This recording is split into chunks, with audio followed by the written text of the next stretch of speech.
Laugh, he said, pointing the remote at the screen like he was about to execute us. I was mid-sip of lukewarm breakroom coffee when his daughter's TikTok started playing on the conference room TV. 30 excruciating seconds of her doing a choreographed dance in a neon bikini to some butchered remix of Take On Me, complete with fake tears and a ring light seizure in the background.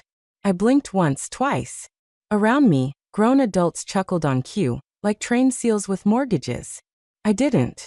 CFO Randall, the man who once yelled at an intern for using 12-point font, looked directly at me, his lip twitching like he'd just caught a fart in an elevator. Not amused, he said, tilting his head fake jovial. Figured someone in your position could appreciate young creativity. I gave him a polite shrug. She's expressive. That was it. No aplausos. No groveling. Just a hint of decency left in my soul. 15 minutes later, I was back at my desk when I got the Outlook notification. Change in role scope, effective immediately. I didn't even need to open it. By the time I stood up, the whispers had already started in the adjacent cubicles. She didn't laugh, someone muttered, and I almost laughed then. Almost. But I was too busy watching the IT guy delete my folder access like it was just another Tuesday. Randall strutted by with the HR gremlin in tow, pretending this was all a routine reorg. We're decentralizing redundant functions, he declared to no one in particular, but everyone knew. I'd handled compliance workflows, reconciliations, audit prep, the dry stuff that kept the feds off our backs. Now it was all stripped from me like I was a damn intern who forgot to CC someone. He didn't even have the balls to speak to me directly, just nodded like a game show host handing me a lifetime supply of go screw yourself. My new role was a Frankenstein hybrid of admin support and project tracking. I was supposed to smile and take notes in meetings I used to lead. I walked out that day with my jaw clenched and my dignity trailing behind me like a torn pantyhose. But I didn't fight it. I didn't plead or scream or go to HR. I started forwarding emails instead. Every late audit reminder? Forwarded to Randall. Every compliance deadline ping? Forwarded. Every flag transaction? Every policy check-in? Every request from legal? All his now. And while he ignored them, I watched. Not out of spite. Not at first, but because sometimes silence is the loudest weapon you've got. Real quick, 97% of people listen to these stories without subscribing. If you're enjoying this one, take 2 seconds to like the video and hit subscribe. It really helps the team keep bringing you more. Because what Randall didn't realize, in his smug little bubble of delusion, was that I didn't need revenge. I just needed gravity. And it was already pulling. Slowly. Relentlessly. The thing about a paper trail? You only need to start it. The weight builds on its OWN.BY Friday. I had converted my inbox into a compliance boomerang. Anything with even a whiff of obligation? Straight back to Randall with a subject line, so clean it could be framed in a courtroom.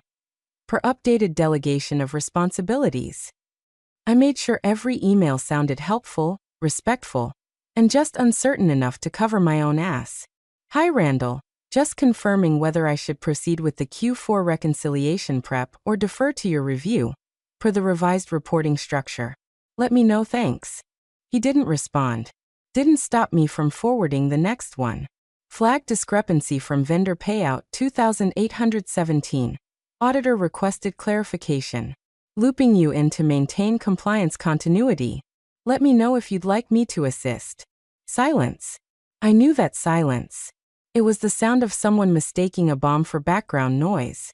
See, Randall believed his new job, my job, was ornamental. He thought it meant sitting in meetings, using phrases like strategic alignment, while sipping bottled arrogance. But compliance isn't a trophy.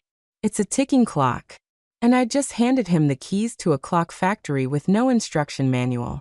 By the second week, I had a system. Anything tagged regulatory, SOX, FASB, or audit prep, out it went. Always polite. Always logged. Always CC'd to the shared folder that time-stamped everything. I wasn't hiding. That was the beauty of it. I was doing exactly what I was told. No more, no less. He wanted the spotlight.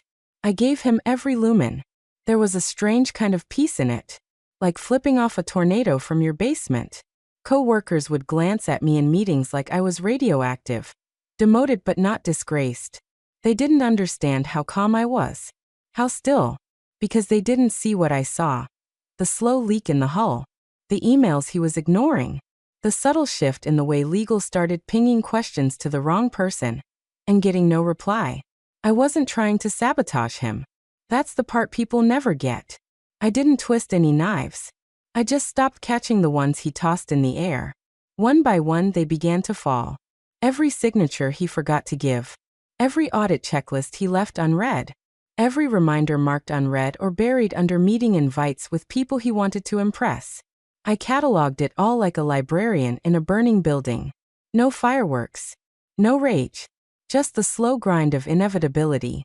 And every night I left work, I didn't walk out angry. I walked out lighter. Because the trap wasn't baited with rage. It was lined with paperwork. And Randall? He was already waist deep and sinking. The first real crack didn't come with a bang. It came with a chirp. Gentle reminder, the email subject line said, from our external auditors. I opened it, read the friendly follow-up about overdue access logs and Q4 variance reconciliation, and did what I'd been trained to do. I forwarded it. Same format, same wording. Randall, looping you in for visibility and next steps as per revised role assignment. He replied once. Just once. This looks trivial. Don't waste my time with clerical nonsense. Trivial. That's what he called the thing that 6 months earlier, he'd praised me for keeping spotless ahead of last year's audit. Our cleanest review in a decade, his words, not mine. But now that he was the one holding the clipboard, the details became noise. I archived his response. No emotion.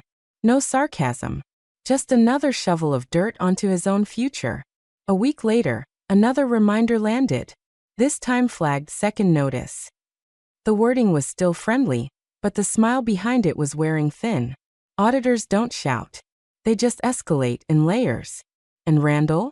He was too busy preparing a vision alignment workshop for the board to notice he was already on the verge of violating SEC deadlines. Meanwhile, in the trenches, people noticed. It started with small things. Janine from payroll asked me, quietly, if I was still reviewing payment batches before they went to Treasury. I told her truthfully, that's no longer part of my role. Her face didn't move, but her eyes did. Quick dart toward Randall's glass-walled office, where he sat hunched over a spreadsheet, earbuds in, probably listening to one of those fake productivity podcasts where billionaires talk about grind sets while flying private. Then came Max from procurement, asking if anyone had approved the updated vendor forms. I said I wasn't sure who handled that now. He nodded slowly, too slowly, and left without another word. It was all whispers at that point. Soft confusion. The kind that doesn't ring alarm bells, but hums beneath every conversation like a bad frequency. Slack threads started dying mid-response. Calendar invites stopped going out. No one wanted to be the first to say it, but they all felt it. Something was off. Randall still hadn't responded to the auditors. He'd skipped the bi-weekly compliance sync. Twice. And when legal sent a note asking for updated policy certifications, I just forwarded it again. Same format. Same fake helpfulness. Randall, flagging for your awareness per updated delegation. Let me know how you'd like to proceed. No reply. I watched it all unfold like a ghost at her own funeral. Invisible but oddly liberated. My face gave away nothing. In meetings, I took notes. Smiled when spoken to. Drank my Sophia. Watched the CFO pretend he was building something while the structural bolts quietly rusted in his inbox. I wasn't sabotaging a damn thing. I was honoring the chain of command. And the chain? It was starting to snap. Compliance is important, Randall said, waving his hand like he was swatting a mosquito. But let's not pretend filling out the same 3 forms every quarter is what drives innovation. I watched from the end of the conference table as he clicked to the next slide. A PowerPoint monstrosity titled, Efficiency Through Elimination. The screen was cluttered with bullets about lean ops, process trimming, and something called frictionless finance, which sounded like a TED Talk given by a guy selling crypto from a hot tub. He looked proud of himself. Smug even. His arms crossed, voice syrupy with charisma. We're not here to serve process. We're here to serve progress. He actually said that. Like he was Moses coming down the mountain with stone tablets that said screw documentation. A few team members nodded. A few others glanced at each other. I just took notes. I always took notes, quietly, methodically. It gave me something to do while I kept my expression carefully neutral. Poker facet. Flatlined. Because on the inside, I was grinning like the devil on a slow boil. He kept going.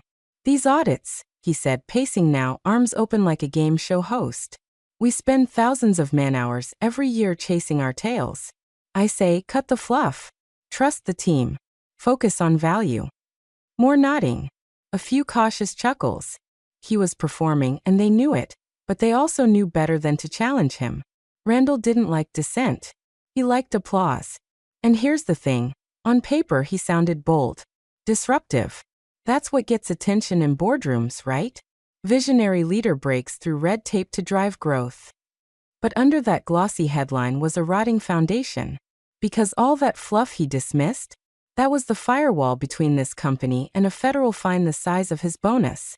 He talked about saving money, cutting overhead, streamlining workflows. He didn't mention that the last person he asked to streamline was now sitting quietly at the far end of the table, forwarding every accountability-triggering email straight to him. Fully documented, time-stamped, and untouched. One manager raised a hand and asked cautiously, "Are we still filing the Q4 reconciliation addendum?" Randall waved him off. "We'll handle it if it becomes an issue." If. That word did all the heavy lifting in the room. If it becomes an issue. Like the laws of finance and federal oversight were optional. Provided you wore enough cologne and spoke in LinkedIn buzzwords. Behind my calm exterior, my mind was already calculating the next fallout point. The auditors hadn't escalated publicly yet, but they were close. And Randall was up here treating compliance like a seasonal allergy. Annoying, ignorable, and definitely someone else's problem. He didn't realize he'd become the problem. And as he clicked through another slide about centralizing strategic command, I leaned back just enough to see the reflection of the screen in the window behind him. It looked like a warning label on a bottle of snake oil. I kept my mouth shut. He wanted to lead? I'd follow.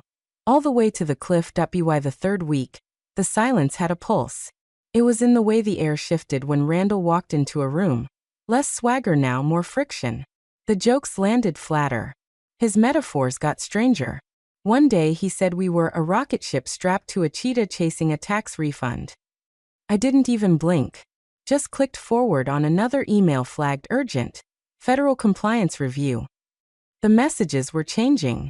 No more gentle nudge or kind follow-up. Now they came stamped with dates, deadlines, and phrases like non-response will be documented and failure to comply will result in escalation. The auditors weren't circling anymore. They were landing gear down. But Randall? Still silent. His inbox must have been a war zone by then. 20, maybe 30 red flag threads stacked one after the other, all with my neat little note at the top. Looping you in per updated responsibilities. Let me know if you need support. Every message signed, every timestamp logged. The guy could have built a bonfire with the warnings I'd handed him, but instead, he let them rot like fruit in the sun. He'd started closing his office door more. The glass wall blurred by the fog of his own hot breath and whatever crisis he was pretending didn't exist. His assistant, Tessa, looked like she was aging in dog years. She used to wear bright cardigans and chirp, "Good morning," to the whole team. Now she barely made eye contact. I saw her once in the kitchen just staring at the coffee pot like it held the answers to life. People were noticing. Not just the whispers anymore, actual concern. Mark from Treasury asked me in a hushed tone if I'd seen the latest compliance tracker. I told him I was no longer looped into those updates. He frowned and said, "Huh, weird. No one's touched it in weeks." I said nothing. It was all unraveling exactly how entropy likes it. Slowly, then all at once. One afternoon, I caught a glimpse of Randall at the printer, face pale, lips pressed thin.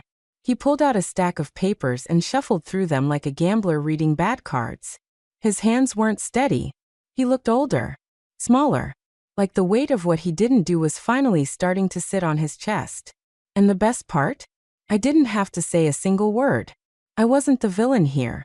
I wasn't sabotaging, leaking, whispering, or grandstanding. I was just visible, present, clocking in, clocking out, repeating my one quiet ritual. Forward CC archive.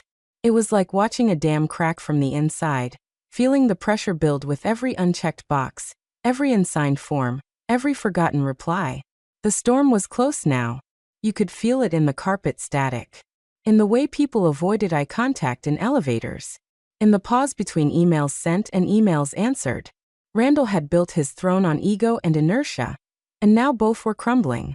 And still he said nothing. Perfect. Let the silence do the screaming. IT landed on a Tuesday morning, 9:07 a.m., to be exact. The kind of overcast morning that already felt like something was brewing, like the weather and the walls both knew something before we did. Randall strutted into the office with his usual too loud laugh and a venti cold brew, humming whatever corporate garbage passes for music in his head. 10 minutes later, Tessa stepped into the conference room during our weekly status meeting and handed him a letter. Not an email, not a Slack ping, an actual, physical, thick white envelope, the kind that doesn't carry birthday cards. She looked rattled. He gave her that tired smirk he reserved for women who didn't amuse him, and opened it right there at the head of the table, like it was a lunch menu. I watched his eyes. They didn't move across the page so much as freeze, like a mouse realizing the cheese came with a trigger. His face drained just slightly, not enough for the oblivious to notice, but I saw it. The way his throat tightened, his jaw clenched, his left hand gripped the table just an inch tighter. He blinked, folded the letter, and set it down as if it hadn't just detonated a landmine beneath his Gucci loafers. Well, he said, forcing a grin. Just the usual government overreach. They're behind on their own audits and now they want to rush ours. His voice was light, dismissive. Performance mode. He shrugged. I'll circle back on this. Let's keep going. Q1 forecasting, who's got it? Nobody moved. The air had changed. A few folks glanced at me, like maybe I'd give them a clue. I didn't. I just took notes. Calm, steady, detached. Because I already knew what the letter said. I'd seen its kind before. The phrasing never changed. Imminent non-compliance detected. Failure to submit required filings by deadline will result in escalation. Not a suggestion. Not a warning. A throat clear before the guillotine. The team fumbled through the rest of the meeting, voices subdued. No one dared ask questions. Randall nodded too fast. Laughed too loud. Tried to pivot to quarterly wins, but his hands never left that folded letter. He tapped it absent-mindedly, like a stress tick. I watched the tapping. 1-2 pause. 1-2 pause. Like he was trying to Morse code his way out of accountability. After the meeting, he vanished into his office. Didn't say a word to anyone. Just slipped behind that glass wall and shut the door with more force than usual. I walked by an hour later. He hadn't touched his coffee. That alone said everything. I paused at the copy machine across from his office, pretending to need toner. Through the glass, I saw him hunched over his keyboard, phone to his ear, voice low and tight. Probably calling legal. Maybe the auditors. Maybe some miracle worker in his LinkedIn Rolodex who owed him a favor from Burning Man 07. But no favor was going to fix this. He was past the threshold now. This wasn't a matter of oversight anymore. It was documented, sealed, and delivered. And it all pointed back to him. Every missed deadline. Every unanswered thread. Every forwarded email with his name at the top and his inaction logged in the metadata. He thought I was the joke. Thought demoting me in front of the team would prove he had teeth. But now? The jester's crown sat firmly on his own head, thorns inward, smile slipping. And me? I just kept watching. Silent. Still. Because the punchline was coming. The first board inquiry came in quietly, just a short email forwarded from Randall's executive assistant, flagged discussion item for Thursday. The subject line. Audit timeline irregularities. 2 sentences. Polite. Professional. Deadly. Randall didn't react publicly. He never did. But you could feel it, his cadence changed.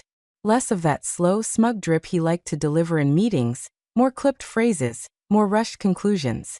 His usual performance, gesturing toward growth charts and cracking jokes about bean counters, got tighter, more brittle, like someone pulling on a thread that was already unraveling.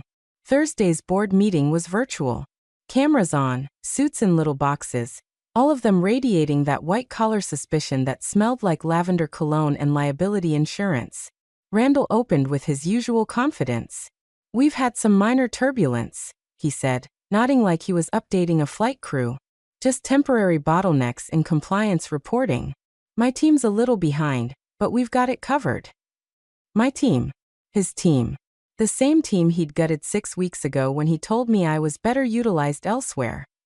The same compliance infrastructure he'd dismissed as bloated and redundant. Now he was clinging to it like a life raft made of shredded tax codes. There was a beat of silence. Then one of the board members, Carolyn, sharp as a guillotine and twice as fast, leaned forward in her frame and asked, "And what precisely is the holdup, Randall? Last year we were ahead of schedule. This year we're dancing with breach territory." Randall smiled. But it was the kind of smile you see on a man trying to hold in a scream. "There's been some lag in the chain of execution. We've had some handoffs, a bit of churn. Transitions take time." "Handoffs?" Carolyn said. "Team turnover," he replied quickly. "We're training up some fresh talent. It's a growing pain." No one looked at me. No one had to. They knew. Every person in that call remembered the restructure, remembered the smug announcement, remembered the way Randall had stood there, chest puffed out, as he cut through the org chart with a red pen like it was a goddamn art project. Now he was pretending that team still existed. Another board member, Singh, chimed in. "Did the previous audit lead transition out?" Randall hesitated. "Just long enough. We realigned some roles. Strategic reallocation. It's under control." And then it happened. So subtle, but so sharp. Eyes shifted. One box on the screen at a time. Just glances. But they landed on me. The demoted compliance officer. Sitting 2 rows back in the conference room with a legal pad and a blank expression. Not speaking. Not flinching. Just there. And that's when I felt it. The turn. Because silence in those rooms is currency. And when no one defends you, when no one jumps in to nod along, when no one echoes your spin, that silence becomes an indictment. Randall wrapped the meeting with vague assurances and a promise to deliver a full timeline breakdown next week. He signed off, took a breath, then slammed his laptop closed like it had betrayed him. I stayed behind a minute longer, pretending to jot something down. Through the glass, I watched him rub his temples, jaw clenched, eyes staring at nothing. He knew. They all knew. And now the pressure was on. Real pressure. Not a bad quarterly number or a tense investor call. This was structural. Legal. Paper trail pressure. And the man who'd smirked at my supposed irrelevance was now sweating under the weight of tasks I used to complete before my second cup of coffee. The net was tightening. And everyone could see it. The emergency board meeting was set for 8 a.m. sharp. No preamble, no pleasantries, just a terse calendar invite marked mandatory. Audit response review. The kind of subject line that made even the VPs double-check their suits and show up 10 minutes early. I was there too, of course, notebook in hand, eyes neutral, posture perfect. The ghost in the machine. No one had asked me to attend, but no one dared ask me to leave either. Randall was the last to enter. He looked like he'd jogged there from a tax shelter. His collar was wilted, sweat darkening the edges, and his skin had that pale, waxy hue of someone who's just realized the rules of the game have changed, and he's no longer holding the dice. In his hand, a sealed envelope. Thick. Off-white. No branding. Just that federal tone you can feel in your molars. The room was silent as he sat. He didn't speak right away. Just set the envelope down like it was radioactive. Took a long sip from his water bottle, and glanced around the table with a forced smirk that fooled no one. "I've got the latest from the auditors," he said, voice trying too hard to sound casual. Bit of an overreach, honestly. Bureaucracy doing what it does best. No one laughed. He reached for the envelope, fingers stiff, tore the seal like it might bite. I could hear the paper crinkle from my seat 2 rows back. The boardroom was deathly still. No keyboard clicks, no phone buzzes, just breathing. Watching. Waiting. He unfolded the letter and began to read. The first sentence hit like a fist through drywall. Following multiple unanswered notices, our firm has determined the company is in systemic breach of federal compliance procedures as a result of executive-level inaction and sustained negligence. Randall stopped. Just stopped. His lips moved like he wanted to read ahead silently before continuing, but his throat had locked up. His eyes darted back and forth across the page, scanning for an escape route that wasn't there. His face went slack, color draining so fast it looked like someone had pulled a plug behind his ears. He looked up, barely, and tried to speak. "Teach this they're overstating." "Keep reading," Carolyn said. Cold. Flat. He looked down again, forcing the words out now, each one like a pebble caught in his throat. The letter outlined everything: missed deadlines, failure to respond, unresolved discrepancies in the Q4 logs, lack of documented remediation plans. And worst of all, direct attribution. Every task, every email, every responsibility had been reassigned to his name. The paper trail I'd left was now a noose, and it was tightening with every word he read aloud.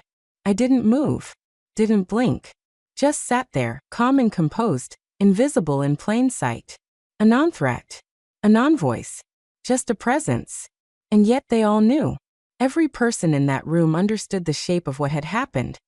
How one man's ego had turned process into ashes, how the quiet one had held the line, and how that line had been severed at the source.